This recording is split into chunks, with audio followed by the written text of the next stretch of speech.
Pessoal, boa noite a todos e a todas. Mais uma live semanal nossa aí de prestação de contas do que a gente fez durante a semana na Assembleia e também pelas regiões e também de algum tema importante. E hoje a gente vai tratar de um tema muito delicado. Delicado no sentido que ele é muito polêmico e permite muita interpretação dúbia, ambígua, que é a tal da escola sem partido. Nós vamos falar daqui um pouquinho sobre ela, né? Estou aqui com uma convidada mais que especial, uma grande professora, a professora Darmarli Guarnieri, além de tudo minha amiga pessoal.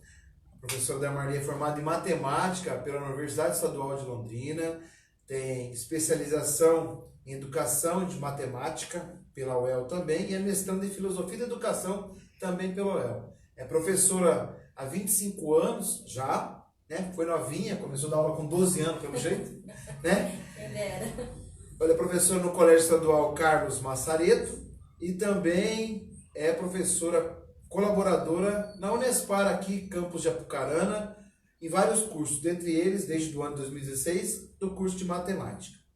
Então, Damarli, primeiro, obrigado por aceitar o convite, por estar aqui com a gente hoje para tratar desse tema, tá bom? Imagina, eu que fico muito contente, né? Fico até lisonjeada, porque a gente se preocupa muito com a educação, né? E a gente sabe que ela vem sofrendo muitas perseguições, às vezes mal compreendida, e esse convite me deixou muito contente. Que bom. Fiquei muito feliz, é inesperado até, porque a gente... Seja bem-vinda aí, a gente que agradece. Então, pessoal, ó, durante essa semana eu conversei com vocês na quinta passada, a última vez. Na sexta-feira eu fiz agendas em várias cidades do entorno da cidade de Apucarana. No sábado eu estive na cidade de Ponta Grossa, na Câmara Municipal, a gente fez um debate político sobre a conjuntura do país, política e também do estado do Paraná, com vários companheiros aí, né? No domingo eu tive o privilégio de estar lá comemorando o Dia dos Feirantes, aqui no Ferramon, em Apucarana, com todos os feirantes da cidade. Um dia especial, muito bom, uma comida muito boa, foi muito bacana o nosso bate-papo lá. E depois, como sempre, fui para a cidade de Curitiba à noite, onde na segunda-feira iniciamos nossas atividades lá. Pela manhã participamos da comissão de saúde, tratamos de algum tema, né?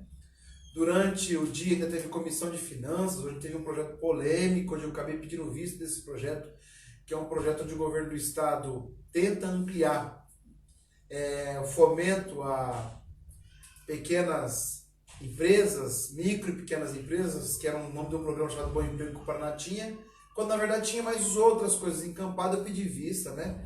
Para fazer uma emenda, pois o projeto do governo visava aumentar esse processo para outras empresas, não só para pequena e para média empresa. Então, nesse sentido aí, a gente teve um bate-papo lá, propus uma emenda onde que esse fundo, que é destinado para essas empresas, fosse sim mantido com característica para pequena e média, para o banco de mulheres também, e que a gente fizesse aí no mínimo um parâmetro, onde 70% do fundo pudesse ser utilizado somente por pequenas e médias empresas, no mínimo. Essa emenda acabou sendo rejeitada da Comissão de Finanças, esse processo acabou indo para o plenário, foi votado, e nós fizemos novamente a emenda lá, mas não teve ainda um voto final.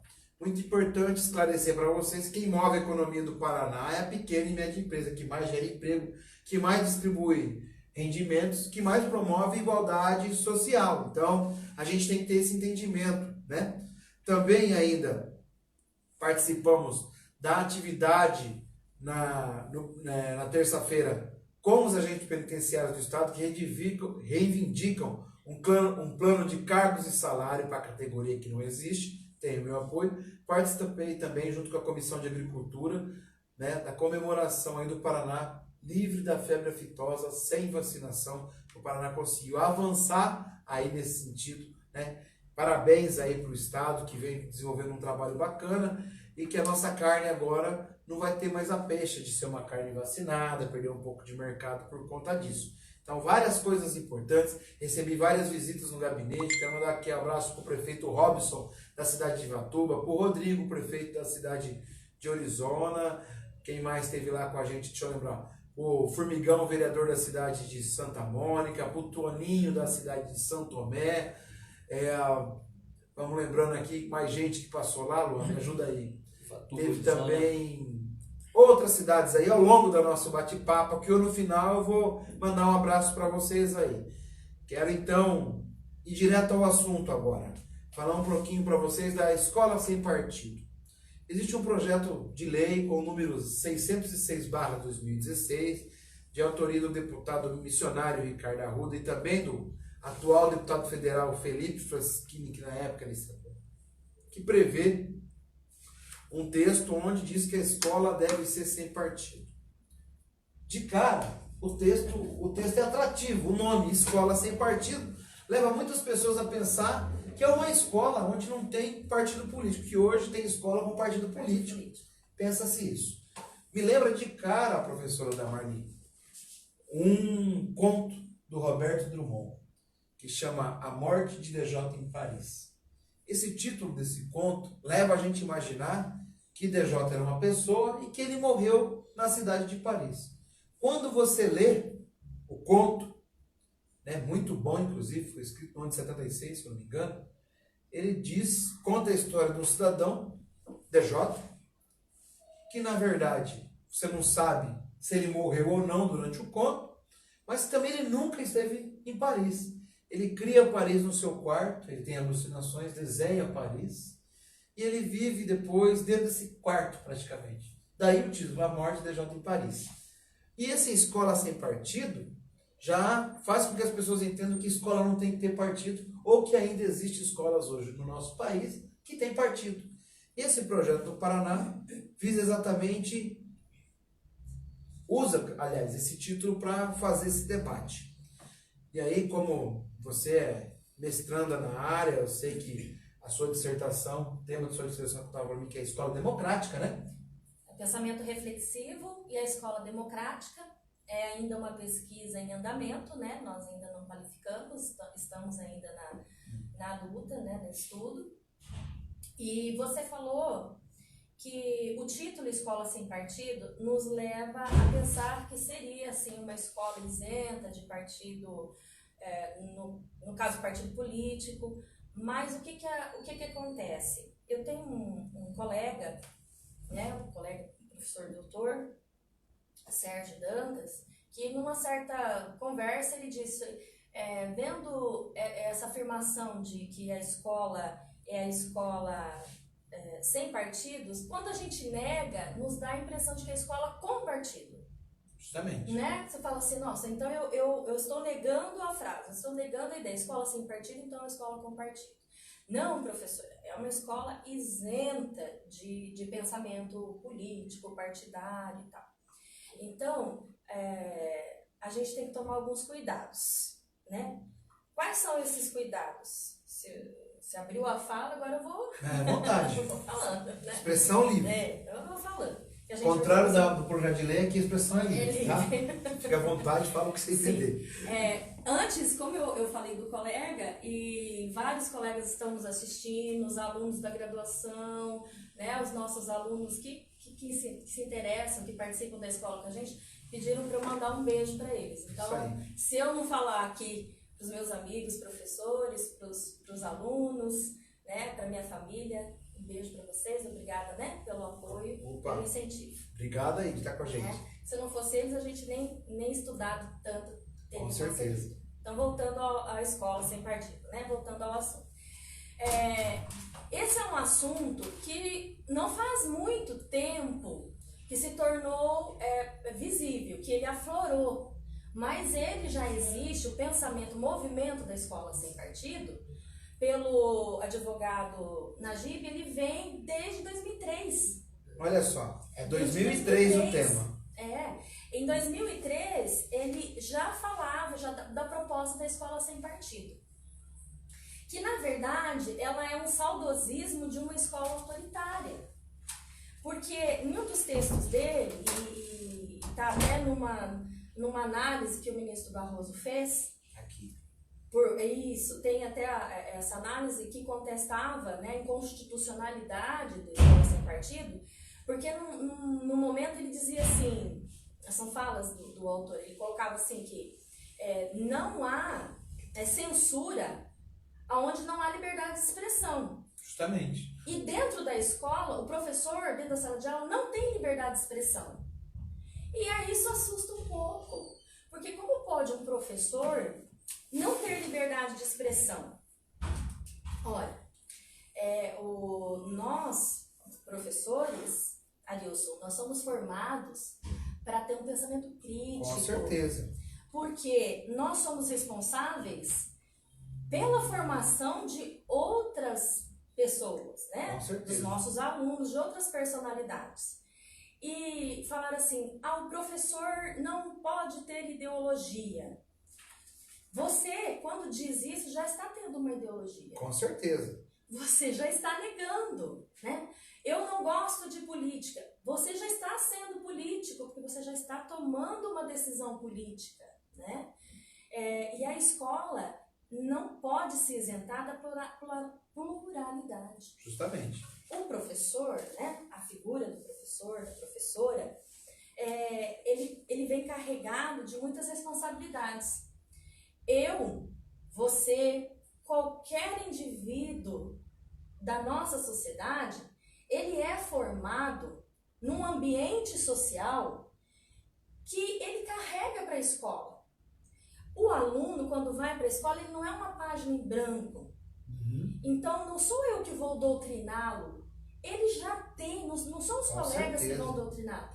Esse aluno, ele tem uma educação familiar, ele tem uma educação religiosa, ele tem uma educação política, que ele carrega junto para a escola. E nós, professores, também. Como eu posso? Como a profissão professor não pode ter uma ideologia? Como o professor tem que ser isento? Como o professor tem que ser neutro diante das situações que acontecem em sala de aula? Não é possível essa neutralidade. Não tem jeito, né? Não é possível essa neutralidade, porque nós somos sujeitos construídos historicamente inseridos no ambiente social. Então, quando você fala que o professor tem que ser neutro, é perigoso. Muito perigoso. Porque ele já não consegue ser neutro por conta dessa construção social, por conta da sua formação. A escola tem que ser livre de partido político. Bom, de fato, a escola, em nenhum momento eu participei na escola de partidos políticos. É porque não tem na escola. Não tem. A escola não tem, né? O ambiente da escola é um ambiente de formação de consciência crítica, de pensamento reflexivo, de levar o nosso aluno a pensar. E aí, eu fico muito preocupada com os professores que são os nossos colegas da área de humanas, por exemplo. Né? Quando ele coloca a história, eu vou falar do meu marido também, que está fazendo faculdade de história, dos colegas que estão. Quando você coloca o estudo da história, a gente tem que pensar que teve uma evolução e que esta evolução e que esses conhecimentos, eles aconteceram num determinado momento político, com influência política, justamente, religiosa, que acontecia no mundo. Eu acho que, Damarli, a gente tem que entender que todo fato que aconteceu desde a existência comum do mundo existe a política, né? Não tem como a gente não escrever a história sem a política, porque a política foi presente, é presente e será presente. E aqueles que negam que a política participe, eles estão pregando também a política, que é de negação, que é uma política também. Então, assim, é uma coisa assim que é indissociável da história humana. Sim, a política, aí a gente tem uma certa confusão no entendimento, em geral na sociedade, com relação à política. Quem faz política não é só o político, né? Justamente. Quem faz política? Todos nós. Eu falo isso para os meus alunos, né, em sala de aula, porque Os gregos, quando começaram, né, com o pensamento de democracia e da política, o político era aquele que se preocupava, que se envolvia lá no começo, né, com a sociedade, que ele se envolvia nos problemas da sua comunidade. Mesmo sendo essa polis grega muito diferente do que temos hoje, né? Isso fica bem claro. Mas então o político era aquele que participava. Então, quando a gente fala de política, a gente tem atitudes políticas dentro de casa, né, na nossa escola, na educação dos nossos filhos. A gente tem atitudes políticas na igreja, na sociedade, na religião que você assume. Por quê? A política é um processo uma atitude, eu diria, de negociação. Com certeza. Eu falo para os meus alunos isso, eu falo assim, quando vocês negociam qualquer ideia com um professor, quando vocês negociam, fala uma criança, ela já nasce política. Porque os nossos filhos, né, você que tem um filho pequenininho também, eles negociam com a gente. Com certeza. Isso é uma atitude política. Estava negociando com o Vinícius agora, para deixar a sala aqui, inclusive. Isso. Custa um pirulito, custa alguma coisa, mas É uma negociação política. Com certeza, claro que é. É um convencimento. Toda vez que você usa a sua fala para convencer alguém, para discutir com alguém, para dialogar com essa pessoa, ideias mesmo que sejam diferentes, você está tendo uma ação política, né? Então, voltando, como pode ser uma escola sem partido, sem ideologia, se nós somos seres que pensamos, temos uma ideologia já nata, nós somos seres políticos porque negociamos na nossa vida, no nosso dia a dia, lá no condomínio, na reunião do seu trabalho, né? Dentro da sala de aula as crianças já fazem isso. Então não tem como isentar a escola disso. Concordo plenamente. Acho assim, a gente tem que entender muito bem para que é essa lei, né? Eu li, né? O número dela é 606. Se fosse 666, dava certinho, que é o número da besta, né? Então, ela, enfim, ela assim, tenta estabelecer diretrizes contrárias à doutrinação ideológica, moral e religiosa nos ambientes escolares do Paraná. Não só nas escolas, mas também nas universidades. Ela busca mecanismos que garantem o respeito a opções ideológicas do pai no ensino dos filhos. Mentira. 3. Define como inadequado os posicionamentos do professor e de terceiros com menções contrárias a convicções do pai e dos alunos, com coisa que a gente sabe qual que é a posição do pai ou da mãe, né? Ou seja, ele veja inibir que a gente emita uma opinião, né? Para não dizer que ela é contrária ou não ao pai e à mãe. Especialmente no que diz opção religiosa, identidade de gênero, né? Opção política, econômico e partidária. Gente, olha, primeiro que a gente tem que entender o seguinte, esse termo doutrinação ideológica, né, embora tenha nascido desse advogado Najib em 2003, ele ganhou força no Brasil em 2013, com aquelas manifestações de ruas, que falavam que era não só pelos 20 centavos. Foi de lá que começou a ênfase nesse processo de doutrinação ideológica em escola e etc.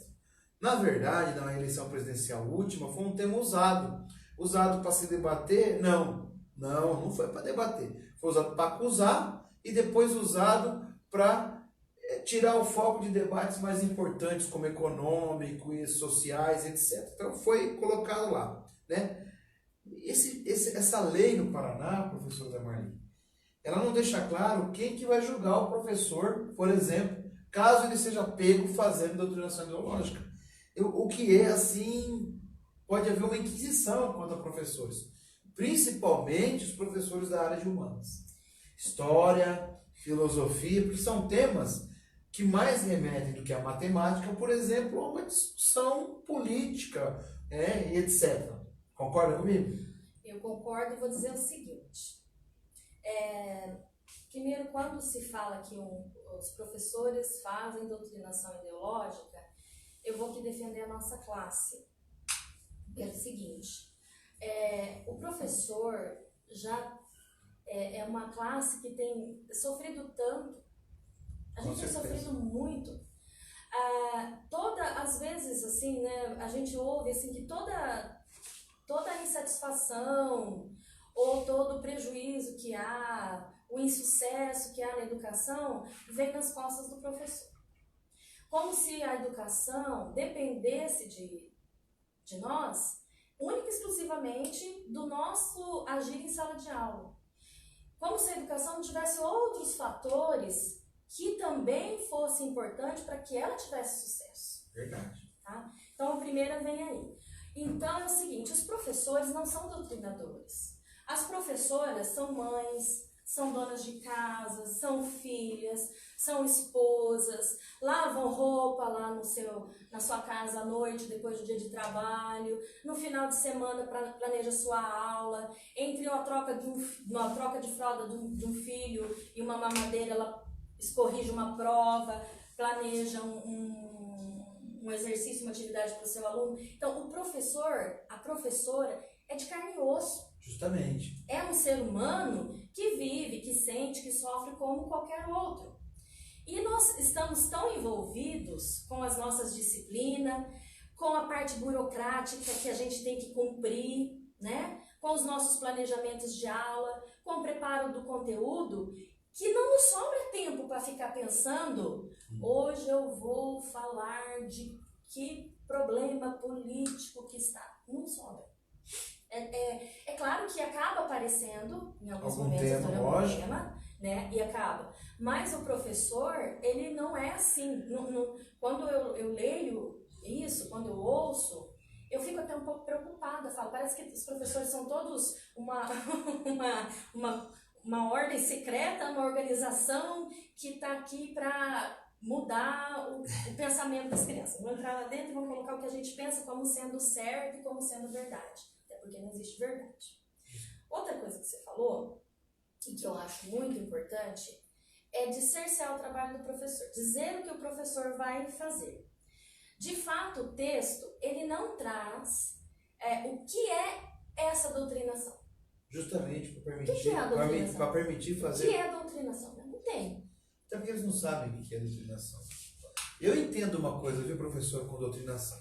Nós tínhamos um ministro da educação que caiu, Vélez, tempos atrás, que é daqui da região de Londrina, tem parentes aqui na cidade de Apucarana, que ele pediu para gravar para as escolas, gravar as crianças cantando em nacional e no final pedindo para elas gritarem o slogan da campanha do presidente Bolsonaro.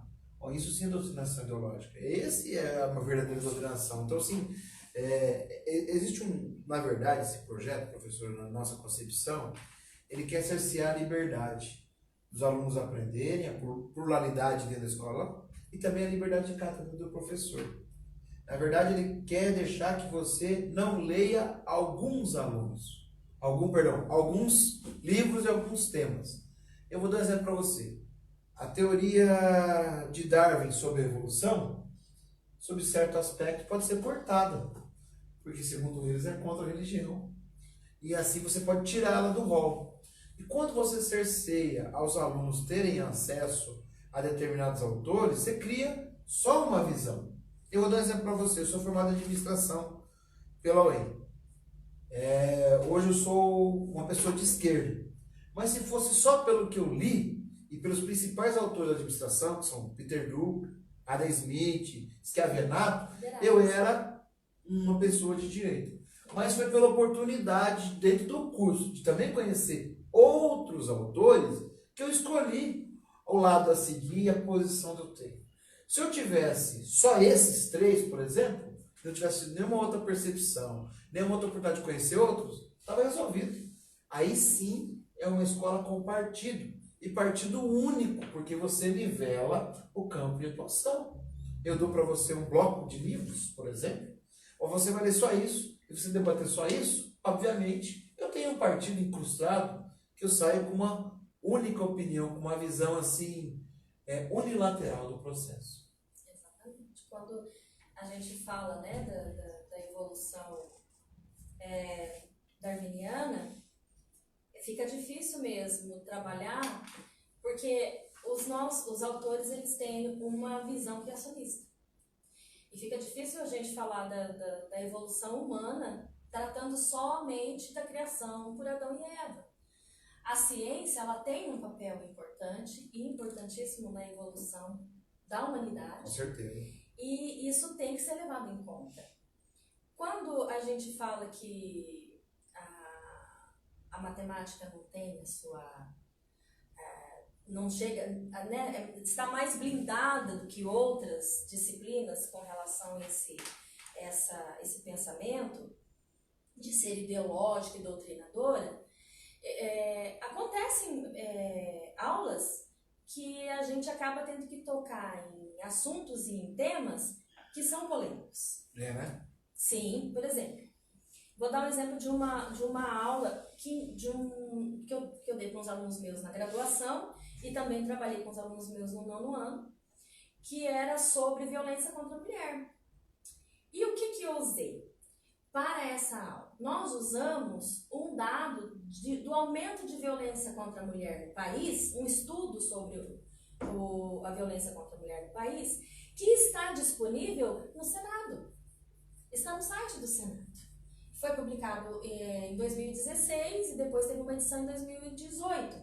E aí saem todos os estados do Brasil com o índice de violência e quais foram julgados, quais casos já tiveram a sentença, quais casos não tiveram sentenças, quais casos as mulheres entraram com ação e depois resolveram não representar, por quê, né? Uhum.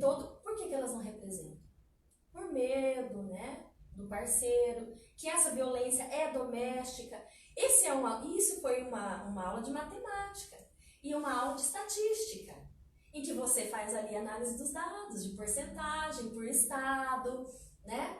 E pior que tudo isso, lá ainda são dados de violência que foram registrados, que tem boletim de ocorrência. E o que acontece fora? E aí a gente tem que fazer essa pergunta para o aluno. Claro, porque com certeza. O meu aluno também sofre violência doméstica. Justamente. Quando Olha aí. criança vê a mãe sofrendo violência doméstica, uma irmã, uma tia, uma vizinha, a própria criança. Os alunos, mas aí foram para a universidade. Sim, eu tenho alunas que sofrem violência doméstica, que têm dificuldade para estudar por conta do machismo do companheiro. Então, são assuntos que a proposta da escola sem partido nos impediria de falar, porque ela quer cercear esses assuntos de cunho moral, sexual e religioso. Na verdade, quando a gente faz a censura, quando a gente proíbe o debate, a gente define qual debate a gente quer escolher, né? O que acontece? Eu defino uma posição. Quando, por exemplo, se eu deixo de discutir esse debate que você fez, logo eu estou apoiando que esses crimes não sejam esclarecidos, que essa rotina continue, que as pessoas vivem um anonimato.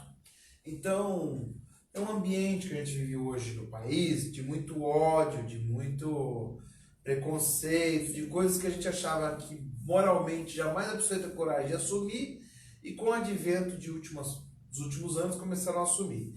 Então fica aqui o nosso repúdio à escola sem partido. Não tem outro nome.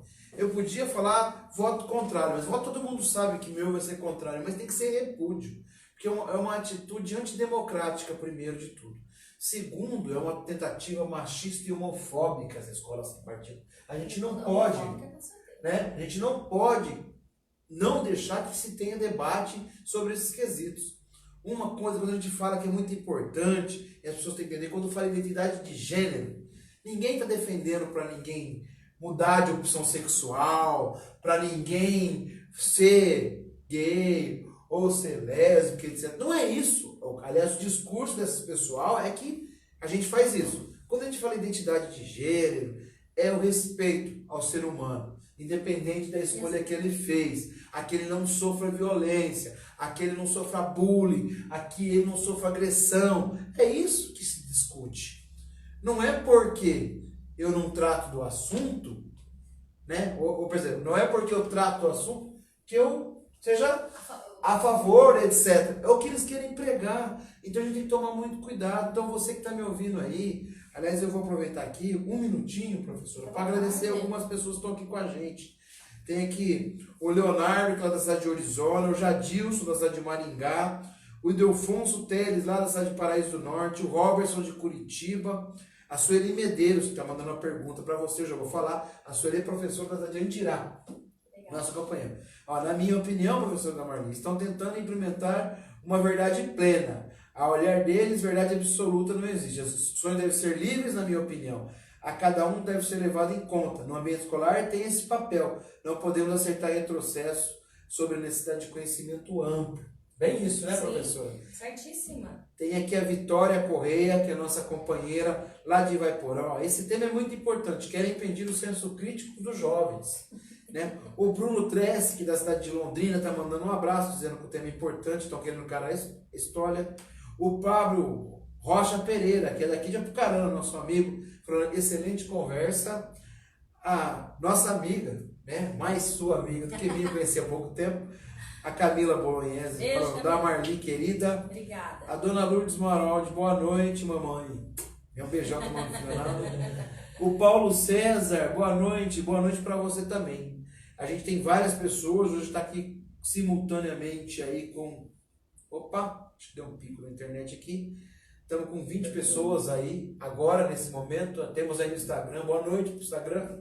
Isso, tem bastante gente aqui, para você conseguir ver, aperta no vídeo aí para poder assistir. A gente tem um problema com a iluminação, mas demos uma pequena corrigida. Vamos a pessoal que está no Instagram. Pera aí, Luan, agora voltou aqui, ó. O Irineu Garcia, grande da Marli, minha eterna professora, gente boa demais. Deveria receber um tipo de cidadão honorário de Apucarana. Um abração. Olha aí, ó. Se eu fosse vereador, eu não tinha dúvida da propositura. Obrigada. O Ivan Virmonte, que é da cidade de Cambira, parabéns, sempre abordando temas importantes. Obrigado. A Gislaine Melo mandando um abraço pra gente. O Jadilson, da cidade de Maringá, bom debate. Você aqui vê que a gente está falando com várias cidades do Pará ao mesmo tempo. Muito bom. Tem aqui a Valentina, da cidade de Jacarezinho. Também está o Zé Isaac, lá de Santana do Itararé. Um abraço para você. O César Alexandre, da cidade de Paranavaí. E Luan, agora tá difícil de ver aqui. Vamos pro Instagram, depois a gente puxa aqui novamente. É que você já viu tudo. Aqui também, olha, a Camila Bolognese passou pelo Insta também, mandando Um abraço para ela. lembrança aí. Que quer assistir, quer participar. Pois é, olha, o César Alexandre também aqui pelo Instagram. Um abração. A Marcezinha, o Francisco Jonas. Também a Francis, o Fabiano Baranowski, O Curitibano. o Rodrigo Donato de Cambira, Um abração. passando por aqui, o Marcos Nogueira, o Renan Moraes, o Wesley Michel, a Michele Rigonato De Paysandu. e também o Daniel dos Reis. E o Paulo Machado também está aqui com a gente, o João de Lima mandando um abraço, Aldo Seixas ligado aqui. E tem pergunta aqui também do Josias, que manda o seguinte: essa escola sem partido vem da onde, afinal? Qual é o objetivo verdadeiro? Que a gente sabe muito bem que não é o que eles dizem. Ó, eu vou responder da lei e da história, a professora vai falar. O Josias é de Jardim Alegre. Então, um abração pro Josias aí, que tá sempre interagindo com a gente. A gente já sabe a cidade que tá sempre na interação conosco aqui. Então, assim, ó, na lei, nesse projeto, vem desse mesmo advogado. Ele fez para o filho do Bolsonaro, que foi colocado quando ele era deputado ainda no Rio de Janeiro, e foi espraiado para todos os estados. Né? Aqui a gente tem um debate. Né? Quero falar para vocês que era considerado inconstitucional. Tem uma decisão do STF sobre isso. O Ministério Público do Paraná já se manifestou contrária. Então, a gente teve cidades aqui do Paraná, cidade de Santa Cruz do Monte Castelo, aliás, um abração ao pessoal lá, acho que eu sou bem votado, inclusive. Ela foi a primeira decisão de nula que foi observada pelo STF e declarou ela inconstitucional por infringir os parâmetros de liberdade de cátedra. Principalmente é o principal assunto colocado dela. Mas na história, acho que você consegue contribuir bem mais do que eu. Primeiro criou-se o movimento Escola Sem Partido, 2003. Isso é diferente, né? É importante falar. Isso. 2003. Primeiro, que foi a primeira ideia, né? E ele, na verdade, ele tem um cunho conservador. A gente não pode negar isso, né? O movimento Escola Sem Partido ele tem um cunho conservador. O que é conservador, professor? Tem muita gente que está conversa com a gente aí, a hora que a gente usa uns termos, vamos perguntar. Então, é de você manter uma escola que, assim, onde você não pode conversar temas que são polêmicos. como falar de gênero, falar de sexualidade, falar de assuntos morais e religiosos diversos, né? Na verdade, ela quer um pensamento, como você disse, único, totalitário. De um regime totalitário. Porque se eu não tenho pluralidade de ideias, se eu não tenho pessoas pensando criticamente, que não têm acesso a várias fontes de conhecimento, eu não tenho evolução, eu tenho apenas transmissão de conhecimento. Eu não tenho aí uma aquisição do conhecimento científico, uma evolução cognitiva, tá? Então eu mantenho aquele pensamento que é só de transmissão, aquela pedagogia que é de transmissão.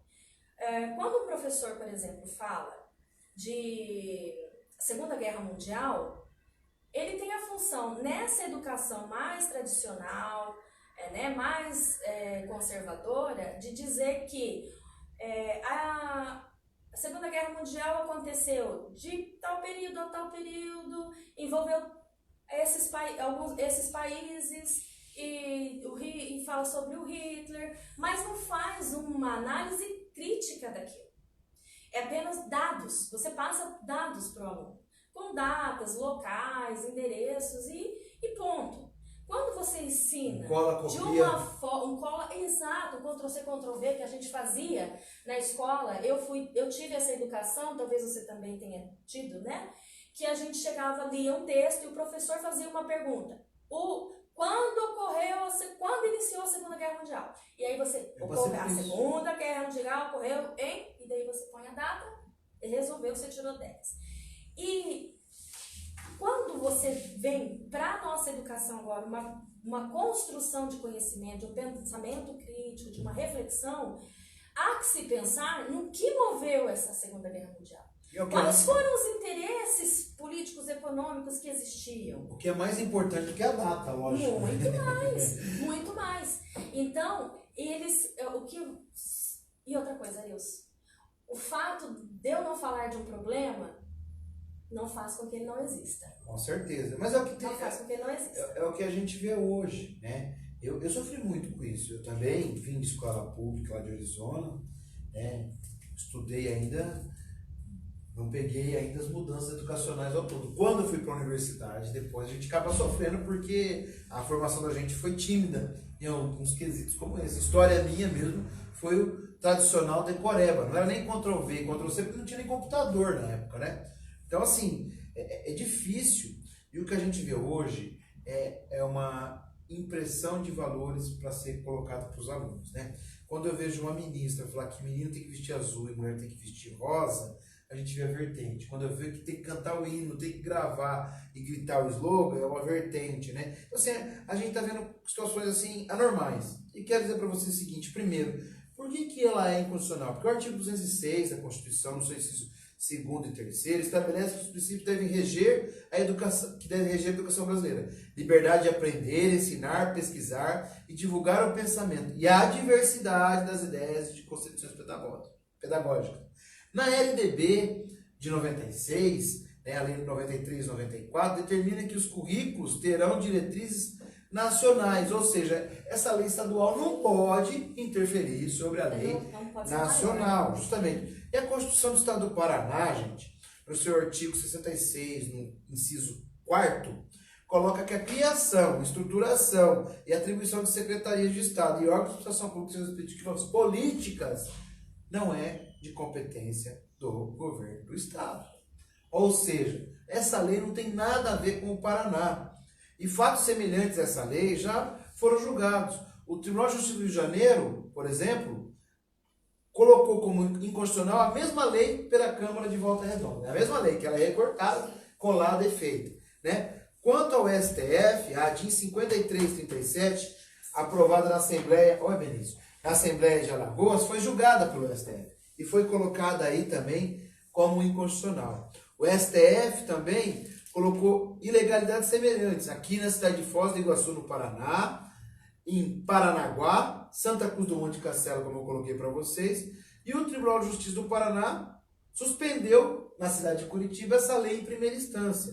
Ou seja, o Ministério Público diz que vai atuar judicialmente. Eu participei da audiência pública da Escola Sem Partido. O procurador Olímpio Souto Maior colocou, inclusive, que caso seja feito, o Ministério Público vai atuar judicialmente e extrajudicialmente para coibir qualquer tentativa de proibição de controle de conteúdo pedagógico.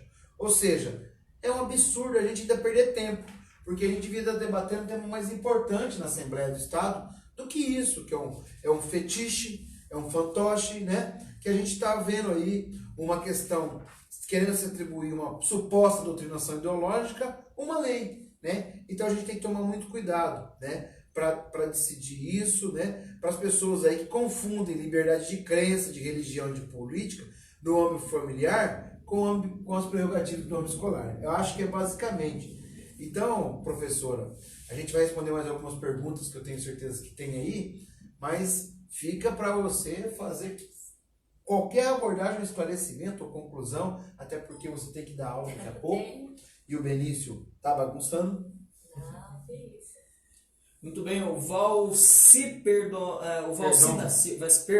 da Silva, e a Vera Ângela Teles, a Bruna Carol Silva mandou uma pergunta, já vou passar, a Andréa Siqueira também está aqui, o Paulo Machado, 58, a Cliceia Alves, lá de Curitiba, nossa amiga, e também aqui a Maria Isabel Cardoso. A Bruna fala o seguinte: fico muito preocupada com essas coisas acontecendo, pois se atualmente já existem tantas dificuldades para a gente conversar com nossas crianças, imagine com essas barreiras. Eu, por exemplo, tenho 3 filhos e já sinto muita dificuldade em abordar certos temas com eles, porque nas escolas nem sempre eles entendem da melhor maneira, justo pela liberdade de cada professor, como vocês estão colocando, e o pragmatismo de cada um. Ela coloca essa situação.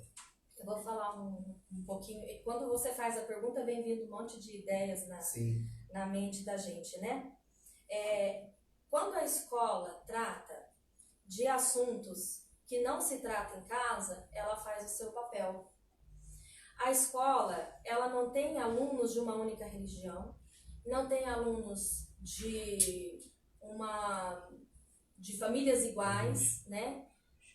As nossas famílias são famílias híbridas. Nós temos famílias que não são mais unicamente o pai, a mãe e os filhos, né? A gente tem famílias que têm irmãos de um casamento, que o pai e a mãe se separam, né? Então, nós temos casamentos homoafetivos.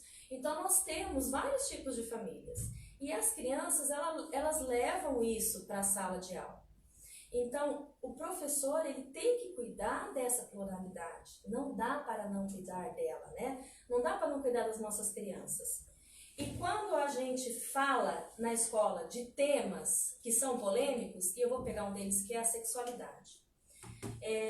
Os idealizadores da Escola Sem Partido, eles acham que, eu não sei de onde tiram isso, né? Mas tiram a ideia de que a escola, ela fala para o menino deixar de ser menino, para a menina deixar de ser menina, e que ele pode escolher o sexo que ele quer ter. Olha, Nilson, faz 25 anos que eu sou professora, eu não conheço nenhum colega meu de sala de aula que tenha feito isso. Eu não participei nunca de nenhuma palestra, de nenhuma orientação, que a gente tem na escola orientações do posto de saúde, né? Tem parcerias, né, da saúde do município, né? Essa orientação, eu nunca ouvi ninguém falar isso.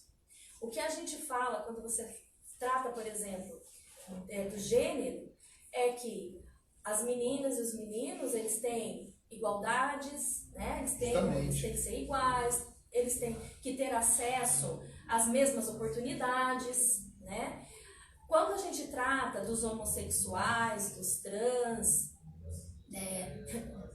do LGBT, a gente tem que tratá-los com respeito, porque uma coisa que a gente ouve muito assim, a pessoa fez uma escolha. Não, ela não fez uma escolha, ela nasce assim, ela é assim, Então a gente tem que tratar com respeito, né?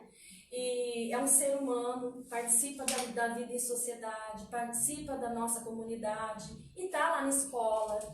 Quando a gente fala da sexualidade, Ninguém vai ensinar aluno na escola a fazer sexo, gente, pelo amor de Deus, nunca foi feito isso. Justamente. Né? Eu nunca, Arilson, consegui entender por que a gente não pode orientar os nossos adolescentes, os nossos adolescentes. Aliás, a gente fala de educação sexual. É diferente. E totalmente. Totalmente diferente. Eles abordam como orientação, no sentido que você induz, né? Então, assim, é uma má-fé. Na verdade, é uma má-fé. O que a gente percebe aí é que existe uma má-fé quando a gente vê esse intuito de criar mitos, literalmente, que não existem. Então, assim, fica aí... É difícil você debater uma coisa que ela não existe, porque não é real, não tem um caso concreto. Eles não têm um exemplo para falar assim, é isso. É igual o kit gay, sabe? Nesse debate da audiência pública, eu falei assim, olha, o kit gay, quem tem o kit gay? Quem que viu? Quem catou na mão? Quem que leu? Ninguém existe. Então, assim, é uma pregação, né?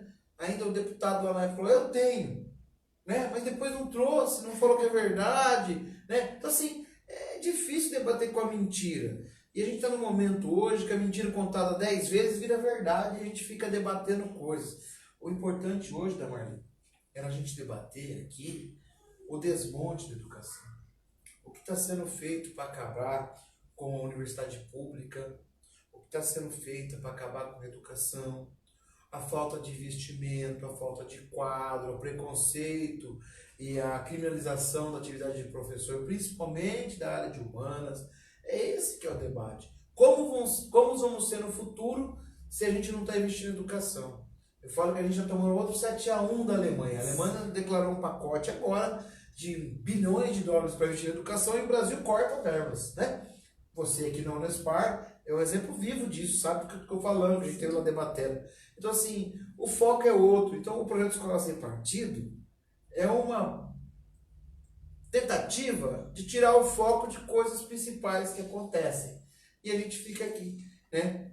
Por que a gente está debatendo esse tema hoje, pessoal? Porque, assim, ó, não nessa semana, provavelmente na outra, vai ser votado na Assembleia do Estado. É perigoso, né? Então, tem que se fazer mesmo um movimento entre nós, professores, comunidade, que...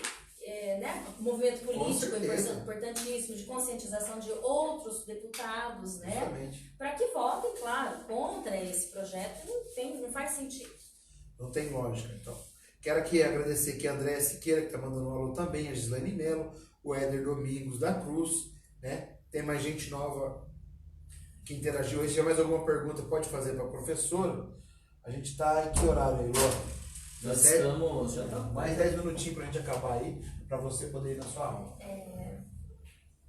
Pode fazer pergunta. Sim. Eu vou passando aqui pelo pessoal do Instagram mais um pouco. A Bruna ainda agradece aí pela resposta e comenta também que é o seguinte, principalmente a hora que você falou aí a respeito da dificuldade dos professores na área de humanas, principalmente para os professores de história e de filosofia. É difícil, ela fala assim, hoje em dia eu conheço alguns que têm até vergonha de dizer que são dessa área de formação justo ao preconceito. É isso. Né? E o Ângelo fala que é a mesma situação, Arilson, de quando se mata o mensageiro por trazer a notícia ruim. Não querem a verdade, mandam o chefe do INPE embora. E os professores que tendem a abrir a mente dos seus alunos acabam sendo perseguidos. Isso não passa disso. Perseguição, não é verdade? É verdade. Pura verdade. É, professor. Então, Damarli, eu quero agradecer você pela oportunidade, pelo tempo de estar aqui com a gente, né? Atrapalhamos assim um pouquinho do teu minuto aí, mas brigadão. Se tiver mais perguntas aí, eu fico, se você puder, eu vou mandar no teu WhatsApp, você responde pro pessoal. Eu colo aí para você no Facebook e no Instagram. Fica à vontade de fazer as considerações finais aí pra gente encerrar. Eu, primeiramente, agradeço, né, muito de poder ter a oportunidade de falar, porque às vezes a gente fica com um grito na garganta e não consegue falar. A gente fala muito, fala próximo dos que estão da gente, que já tem essa ideia, que já tem essa consciência e que concordam com a gente. Então a gente tem esse grito para ser liberado. E quando você faz uma live e que vai para a rede social, isso se expande, né? Sim, esse grito, ele ecoa. e isso me deixa muito contente. E o que você disse muito importante, que deveríamos estar na LEP discutindo assuntos importantes, muito mais do que esse professor pode, o que o professor deve falar, o que o professor vai falar, tirar essa liberdade individual, tirar esse crescimento, essa evolução de pensamento reflexivo dos nossos alunos. Por que não falar do sucateamento da escola pública? Justamente. Nós temos na escola pública do estado do Paraná, eu sou grande defensora da escola pública, eu sou aluna de escola pública de uma vida inteira, formada em universidade pública, né? E sou egresso da escola pública. Então a escola pública foi muito importante na minha vida e na vida de tantas outras pessoas na nossa sociedade. Eu sou defensora dessa escola pública. Então, ela está sucateada, nós não temos materiais, os professores trabalham do jeito que dá, né? São criativos, tem que ser criativos. A gente vai trabalhar, a gente tira dinheiro do bolso. Justamente. O tempo todo o professor tira dinheiro do bolso, porque você quer um xerox, você quer um material, você quer trabalhar com uma colagem, você quer mídias e tecnologia, a gente não consegue trabalhar, as escolas não têm internet, né? O material que lá está de computação está sucateado, Arilson. É um caos. Então né? nós não temos, assim, às vezes, um banheiro quebrado, enfim, meu Deus. Que triste, né, Maria? Que triste. A universidade, agora com a Lei Geral das Universidades, que vem também tirar a nossa liberdade, vem ser também uma lei que vai tirar a autonomia das universidades, Com certeza. que é um ambiente livre, né? Nós Deveria ser um ambiente livre. Fizemos um debate com ela, com os professores da Unespar aqui, Sim. muito rico, inclusive. Então, esses são problemas mais urgentes, né? A formação de professores. Olha uma coisa importante.